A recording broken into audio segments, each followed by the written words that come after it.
ಚೈತನ್ಯ ಶಕ್ತಿ ಆತ್ಮ ಇದ್ದೀವಿ ಅಂತಲೇ ಈ ದೇಹಕ್ಕೆ ಬೆಲೆ ಇದೆ.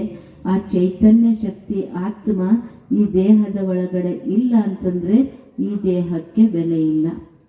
ಆದರೆ ಇವತ್ತು ಮನುಷ್ಯ ಏನು ತಿಳ್ಕೊಂಡಾನೆ ಅಂದರೆ, ನಾನು ದೇಹ, ನಾನು ಸುಂದರ ಇದ್ದೀನಿ, ನಾನು ಶ್ರೀಮಂತ ಇದ್ದೀನಿ, ನಾನು ಬಲವಂತ ಇದ್ದೀನಿ, ನಾನು ಶಕ್ತಿವಂತ ಇದ್ದೀನಿ, ನಾನು ಅಧಿಕಾರಿ ಇದ್ದೀನಿ ಅನ್ನುವಂತಹ ಅನೇಕ ರೂಪದ ನಾನು ನಾನು ನಾನು ಅನ್ನುವಂತಹ ಅಹಂಕಾರದೊಳಗಡೆ ಮುಳುಗ್ಬಿಟ್ಟಾನೆ. ಆ ಅಹಂಕಾರದೊಳಗಡೆ ಮುಳುಗಿರೋ ಕಾರಣದಿಂದ ದುಃಖ ಅಶಾಂತಿಯ ಅನುಭವ ಮಾಡ್ತಾ ಇದ್ದಾನೆ. ಅದಕ್ಕೆ ನಾವು ಶಾಂತಿ ನೆಮ್ಮದಿ ತೃಪ್ತಿಯ ಅನುಭವ ಮಾಡಬೇಕು ಅಂತಂದರೆ ಈ ಮೊದಲ ಸತ್ಯ, ಅದ್ಭುತ ಸತ್ಯವನ್ನು ಅರಿತುಕೊಳ್ಬೇಕು.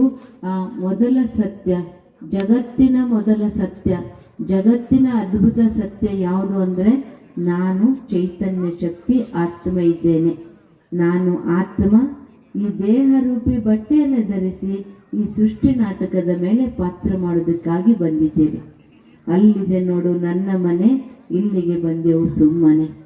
ಆಮೇಲೆ ಪ್ರವಚನಗಳನ್ನು ಕೇಳ್ತೀರಿ, ಬಹಳ ಖುಷಿ ಆಯಿತು. ಯಾಕಂತಂದರೆ ಆ ಭಗವಂತನನ್ನು ನೆನಪು ಮಾಡೋದಕ್ಕೆ ಸಮಯ ಕೊಡ್ತೀರಿ. ಅದೇ ಗಳಿಕೆ ನಮ್ಮ ಜೊತೆಗೆ ಬರುವಂಥದ್ದು.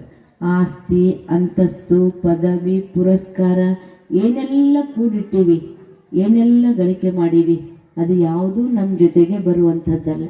ನಮ್ಮ ಜೊತೆಗೆ ಬರೋದು ಯಾವುದು ಅಂದರೆ, ಈಗೇನು ಸತ್ಸಂಗ ಮಾಡ್ತೀರಿ, ಪ್ರತಿದಿನ ಒಳ್ಳೆಯ ವಿಚಾರವನ್ನು ಕೇಳ್ತೀರಿ, ಒಳ್ಳೆಯ ವಿಚಾರವನ್ನು ಕೇಳಿದನ್ನು ಜೀವನದಲ್ಲಿ ಅಳವಡಿಸ್ಕೊಳ್ತೀರಿ, ಶ್ರೇಷ್ಠ ಕರ್ಮ ಮಾಡ್ತೀರಿ, ಆ ಪುಣ್ಯದ ಗಳಿಕೆ ಮಾಡ್ಕೊಳ್ತೀರಿ. ಆ ಪುಣ್ಯದ ಗಳಿಕೆಯ ಬುತ್ತಿ ನಮ್ಮ ಜೊತೆಗೆ ಕಟ್ಕೊಂಡು ಹೋಗ್ತೀವಿ. ಉಳಿದಲ್ಲಿದೆಲ್ಲ ಇಲ್ಲ. ತಂದ ಶ್ರೀಶೈಲದಿಂದ ಶಿವನ ತಂದ ಶ್ರೀಶೈಲದಿಂದ, ಶಿವ ಕಾಣದಾದ ಕೊಳ್ಳವ ಜಿಗಿದ, ಶಿವ ಕಾಣದಾದ ಕೊಳ್ಳವ ಜಿಗಿದ, ಶಿವ ಬಂದು ಹಿಡಿದ ಶ್ರೀಶೈಲದಿಂದ, ಶಿವ ಬಂದು ಹಿಡಿದ ಶ್ರೀಶೈಲದಿಂದ, ಶಿವನ ಕಂದ ಗುಡಿಗೆ ಬಂದ, ಶಿವನ ಕಂದ ಗುಡಿಗೆ ಬಂದ, ಶಿವನ ತಂದ ಶ್ರೀಶೈಲದಿಂದ, ಶಿವನ ತಂದ ಶ್ರೀಶೈಲದಿಂದ, ಕಲ್ಲನು ಒಡೆಸಿ ಗುಡಿಯನು ಕಟ್ಟಿಸಿ, ಕಲ್ಲನು ಒಡೆಸಿ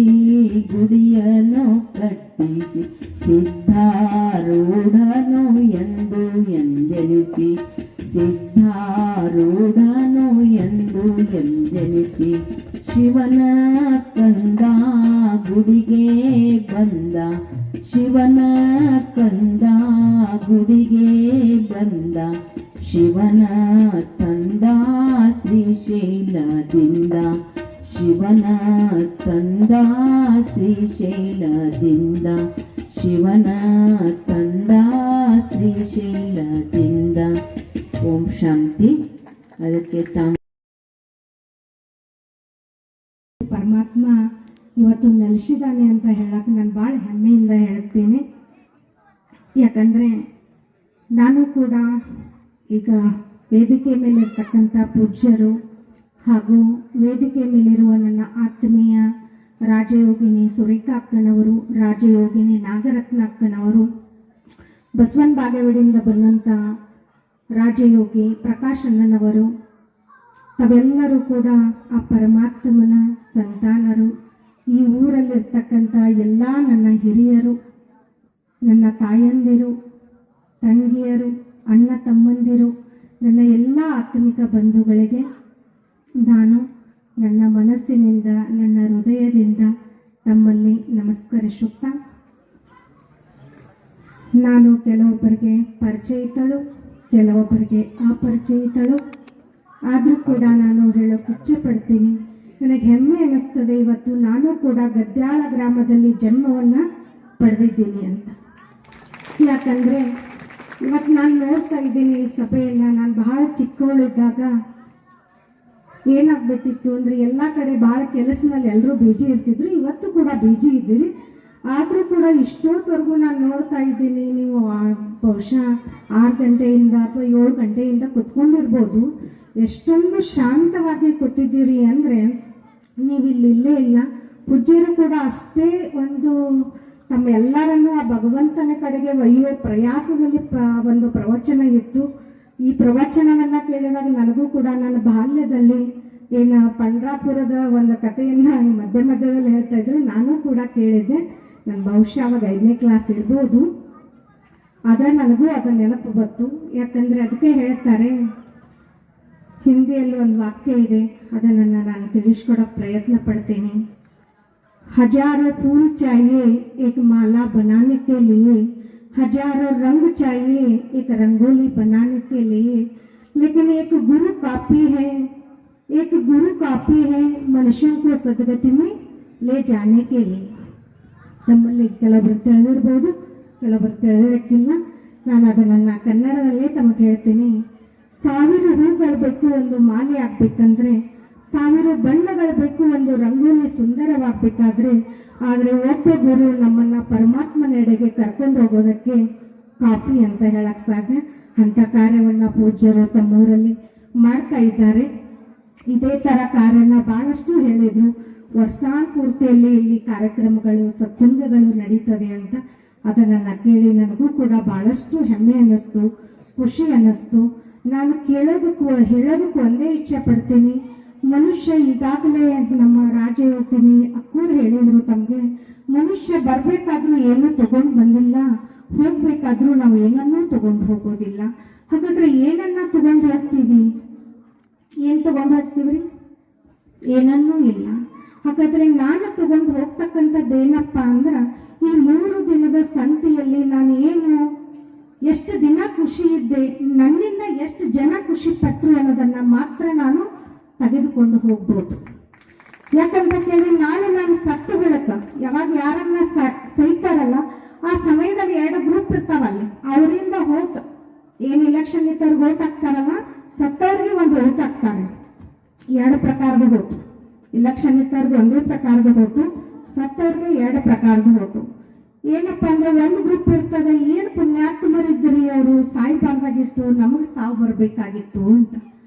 ಇನ್ನೊಂದು ಗ್ರೂಪ್ ಮಾತಾಡ್ತದೆ, ಭಾಳ ಚಲೋ ಐತ್ರಿ, ಅವರು ಭಾಳ ಕೆಟ್ಟಿದ್ರು, ಒಳ್ಳೆಯವ್ರು ಇರಲಿಲ್ಲ, ಸತ್ರಲ್ಲ, ಚಲೋ ಆಯ್ತು ಬಿಡ್ರಿ. ಹಾಗಾದ್ರೆ ಯಾವುದು ಓಟ್ ಹೆಚ್ಚಿದೆ ಅದೇ ನಮ್ಮ ಖಾತೆಯಲ್ಲಿ ಜಮಾ ಆಯ್ತು. ಆ ಭಗವಂತ ನಿಮ್ಮನ್ನ ಮೇಲೆ ಹೋಗ್ಬಿಡಕ್ ಇದನ್ನ ಕೇಳೋದಿಲ್ಲ, ನೀವು ಎಷ್ಟು ಮಕ್ಕಳಿಗೆ ಜನ್ಮ ಕೊಟ್ಟಿದ್ರಪ್ಪ, ಎಷ್ಟು ಹೊಲ ಮಾಡಿದ್ರಿ, ಎಷ್ಟು ಮನೆ ಕಟ್ಟಿದ್ರಿ, ಎಷ್ಟು ದೊಡ್ಡ ಪದವಿ ಒಳಗಿದ್ರಿ ಅಂತ. ಇದು ಇಷ್ಟೆಲ್ಲ ಆತ್ಮರು ತಾವು ಬಂದು ಕೂತಿದ್ದೀರಿ, ಪರಮಾತ್ಮನ ಸುತರು. ಈ ಊರಿಗೆ ನನ್ನನ್ನು ಕೂಡ ಮೊದಲನೆಯ ಬಾರಿ ಕರೆಸಿದ್ದೀರಿ. ಎಷ್ಟೋ ಸರಿ ನನಗೆ ಬಸ್ಕುಳಪ್ಪ ಅಜ್ಜ ಡಬಳಾಪುರವರು ಭಾಳ ಸರಿ ನನಗೆ ಹೇಳಿದರು, ಬನ್ನಿ ಅಮ್ಮ ನೀವು ಒಂದ್ಸರಿ ಬನ್ನಿ ಅಂತ ಕರೆದಿದ್ರು. ನಾನು ಕೂಡ ಅನೇಕ ಕಾರಣಗಳಿಂದ ಆಗಿರಲಿಲ್ಲ.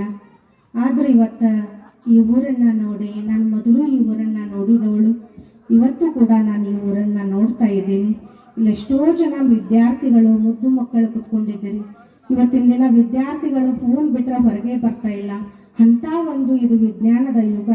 ಅಂಥದ್ರಲ್ಲಿ ಬಂದು ಸಣ್ಣ ಸಣ್ಣ ಮಕ್ಕಳಿಗೆ ಒಂದು ಒಳ್ಳೆಯ ಸಂಸ್ಕಾರವನ್ನು ನೀಡ್ತಕ್ಕಂಥ ಕಾರ್ಯವನ್ನು ತಾಯಂದಿರು ಮಾಡ್ತಾ ಇದ್ದೀರಿ. ಇದು ಭಾಳ ಒಳ್ಳೆಯದು. ಇದರಿಂದ ಅರ್ಥ ಮಾಡ್ಕೋರಿ, ಹಿರಿಯರು ಎಲ್ಲರೂ ನೋಡೋರದಾರಂದ್ರೆ ಅವ್ರು ಎಲ್ಲಿದಾರ್ರಿ? ಗದ್ದಾಳ್ದಾಗದಾರ. ಯಾಕಂದ್ರೆ ಈಗಾಗಲೇ ನೀವು ಇಷ್ಟು ಸಣ್ಣ ಮಕ್ಕಳಿದ್ದಾಗಲೇ ಅವ್ರಿಗೆ ಸಂಸ್ಕಾರ ಕೊಡಾಕತ್ತೀರಿ. ಏನಂದ್ರೆ ಒಳ್ಳೇದನ್ನ ಮಾಡು, ಕೆಟ್ಟದ್ದನ್ನ ಮಾಡಬೇಡ ಅಂತ. ಇದಕ್ಕಿಂತಲೂ ಇನ್ನೇನು ಪ್ರೂಫ್ ಏನು ಬೇಕಾಗಿಲ್ರಿ? ಬೇಕಾಗಿಲ್ಲ. ಇವತ್ತು ತಂದೆ ತಾಯಿ ಮಕ್ಕಳು ಎಲ್ಲಾರ ಹೋಗುನು ಬಾ ಅಂದ್ರೆ ನನಗೆ ಟೈಮ್ ಇಲ್ಲ ಅಂತಾರವರು.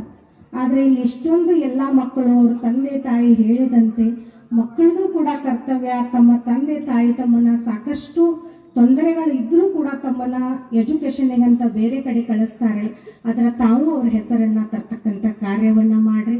ಇನ್ನು ನಾನು ಹಿರಿಯರಿಗಂತರೂ ಹೇಳೋದಿಷ್ಟೇ,